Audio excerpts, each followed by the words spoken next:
Peace be with you. Our verse today is from Matthew chapter 5 verse 22. But I say to you that if you are angry with a brother or sister, you will be liable to judgment. And if you insult a brother or sister, you will be liable to the council. And if you say, "You fool," you will be liable to the hell of fire. This verse contrasts with the preceding verse where Jesus says, "You have heard how it was said, 'You shall not kill,' and whoever kills shall be liable to judgment." The reason behind this commandment is that human beings are created in the image and likeness of God. So in our verse, Jesus says, "But I tell you." This teaching draws strength from Matthew 5:17, where Jesus reminds us that he has not come to abolish the law or the prophets, but to fulfill them. So he presents three ways in which a person's life is destroyed without the physical act of murder.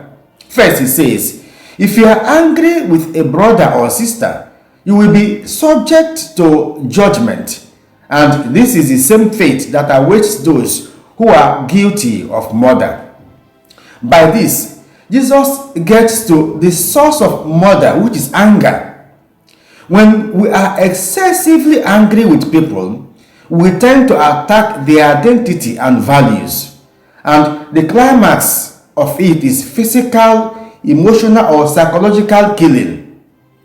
The type of righteousness Jesus expects from us is to avoid all forms of killing by eliminating anger in our relationships. So Jesus places anger and murder at the same level, and they also share the same punishment, that is judgment by a local court or final judgment. Then he says, if you insult your brother or sister, you will be liable to the council. In the Greek Bible, the word translated as insult is raka. Raka is a term for verbal abuse, such as a blockhead or empty head. In the Jewish culture and even in our own cultures, name calling is a grave insult because it strips a person of his or her identity, replacing it with an offensive one.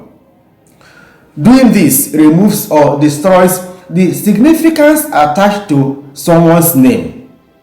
So the punishment for this insult is that the offender will appear before the council. That is a higher human court of appeal, the Sanhedrin. The last one is calling a brother or sister, "You fool." Translated from the Greek word moros, which is the origin of the English word moron. The punishment for this offense is the hell of fire, which is Gehenna, the place of fiery torment reserved for the punishment of the wicked. The punishment involved shows the seriousness that Jesus places on this act of anger. It is very easy for us to refer to someone or someone else as empty head, blockhead, coconut head, mumu, or fool.